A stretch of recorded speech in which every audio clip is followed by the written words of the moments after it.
Hello friends, welcome back again to my YouTube channel, and in today's video I'm going to share how to repair this Hitachi turntable, and the model is MQ-25.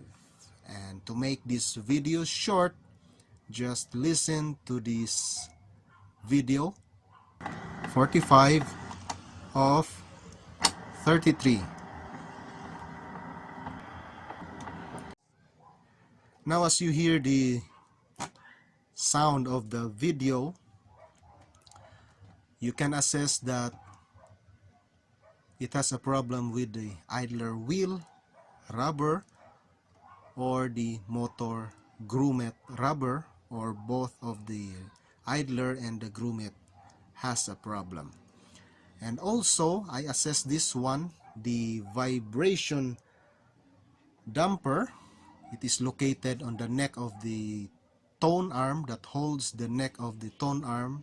It has a blue color rubber, and I think that rubber is not really a rubber, it is some kind of a silicone rubber, and that silicone become hard as I assess that one, so I will replace that. And also I will check all the parts, general cleaning, and let's get started.